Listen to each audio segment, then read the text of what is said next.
महाराष्ट्रातील महत्त्वाच्या बातम्या फक्त 10 मिनिटात. या चॅनेलला अजूनही सबस्क्राईब केले नसेल तर आत्ताच करा.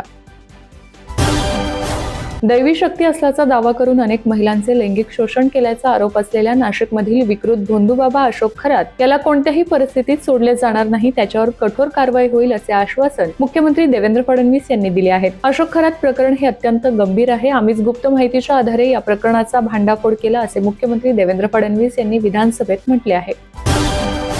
घरगुती गॅस सिलेंडरच्या वितरणात महत्त्वाचा बदल करण्याचे सरकारने ठरवले आहे. घरगुती वापराचा गॅस सिलेंडर नागरिकांना आता अर्ध्याच वजनाचा मिळणार आहे. घरगुती वापराचा गॅस सिलेंडर 14.2 किलोच्या प्रमाणात नागरिकांना देण्यात येतो. मात्र आता हा घरगुती वापराचा गॅस 8 ते 10 किलोच्या प्रमाणात नागरिकांना देण्यात येणार आहे. युद्धामुळे गॅसचा तुटवडा निर्माण झाल्याने हा निर्णय घेण्यात आलाय.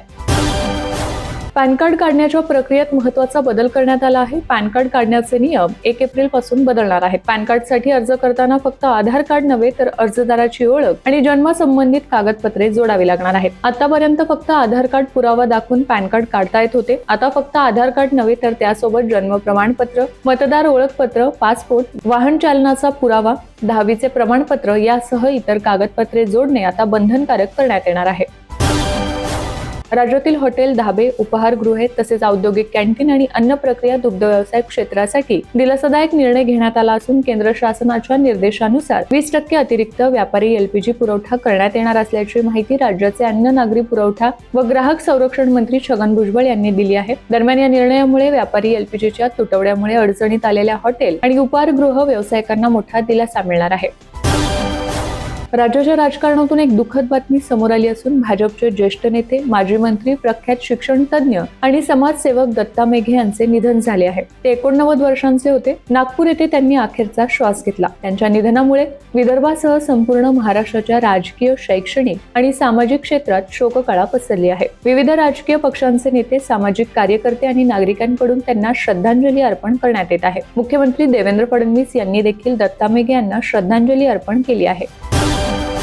पुणे जिल्ह्यातील वाघोली येथील 68व्या महाराष्ट्र केसरी स्पर्धेचा थरार रविवारी रात्री उशिरा नाशिकच्या हर्षवर्धन सातगीरच्या विजयाने संपला. हर्षवर्धनने सोलापूरच्या बाहुबली महेंद्र गायकवाडचा 4-3 असा अटीतटीच्या फरकाने पराभव करत डबल महाराष्ट्र केसरी होण्याचा बहुमान मिळवला. मात्र विजयाचा गुलाल उधळला जात असतानाच हर्षवर्धनने कुस्तीतून निवृत्ती जाहीर करून सर्वांना अवाक केले आहे. पश्चिम आशियात सुरू असलेल्या तणावपूर्ण युद्धाच्या पार्श्वभूमीवर पंतप्रधान नरेंद्र मोदींनी लोकसभेत महत्त्वपूर्ण निवेदन करत भारताची भूमिका स्पष्ट केली आहे. यावेळी त्यांनी हॉर्मुझ सामुद्रधुनीतून कोणताही अडथळा भारताला मान्य नाही असे सांगत या मार्गावर परिणाम झाल्यास देशाच्या अर्थव्यवस्थेवर थेट परिणाम होऊ शकतो. त्यामुळे भारत सरकार विविध देशांशी सतत संपर्कात असून पर्यायी पुरवठा साखळी मजबूत करण्यासाठी प्रयत्न सुरू आहेत. यासाठी आधी 27 देशांकडून होणारी आयात आता 41 देशांपर्यंत वाढवण्यात आल्याचे पंतप्रधानांनी सांगितले आहे. परिवहन मंडळाने एक महत्त्वाचा निर्णय घेतला आहे. आता एसटी महामंडळात 3000 नवीन बसची भर पडणार आहे. या अत्याधुनिक स्मार्ट बस असणार आहेत. या नवीन बसचे उद्घाटन उद्या 24 मार्च रोजी मुख्यमंत्री देवेंद्र फडणवीस यांच्या हस्ते होणार आहे. या नवीन बसमध्ये 4 सीसीटीव्ही कॅमेरे, GPS, panic button, public announcement system तसेच इलेक्ट्रॉनिक मार्गफलक असणार आहेत. यामुळे आता नागरिकांचा प्रवास अधिक सुरक्षित होणार आहे. सातारा जिल्हा परिषद अध्यक्षपदाच्या निवडणुकीत मोठा गोंधळ उडाला होता. पालकमंत्री शंभूराज देसाई आणि कॅबिनेट मंत्री मकरंद पाटील यांना आपल्या सदस्यांना सभागृहात नेण्यासाठी पोलीस आणि प्रशासनाशी झुंज द्यावी लागली. या धक्काबुक्कीत शंभूराज देसाई जखमी झाले तर मकरंद पाटील यांना 20-25 पोलिसांनी घेरल्याची घटना घडली होती. याची दखल आता मुख्यमंत्र्यांनी घेतली असून या प्रकरणाची सखोल चौकशी करून दोषींवर कठोर कारवाई करणार असल्याचे आश्वासन मुख्यमंत्र्यांनी विधानसभेत दिले आहे.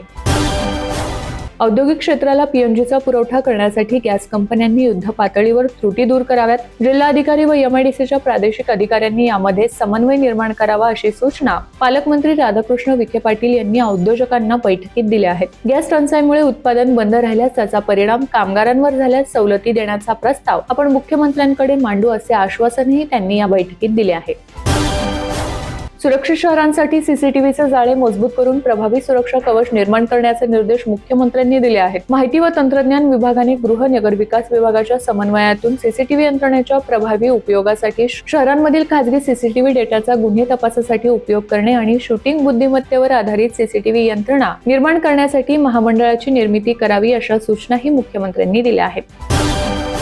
कॅप्टन खरात प्रकरणात 2 दिवसांपूर्वी महिला आयोगाच्या अध्यक्षपदाचा दिलेला राजीनामा मुळात राजीनामा नाहीच, आता निघा, तुमची गरज नाही, असे सर्वांनी सांगितल्यावर रुपाली चाकणकर पदावरून पायउतार झाल्या आहेत. अर्थात राजीनामाही पुरेसा नाही. या प्रकरणी रुपाली चाकणकर यांच्यावर गुन्हा दाखल झाला पाहिजे, त्यांना सह आरोपी केले पाहिजे आणि महत्त्वाचे म्हणजे त्यांची नार्को टेस्ट झाली पाहिजे, अशी मागणी शिवसेना नेत्या सुषमा अंधारे यांनी केली आहे.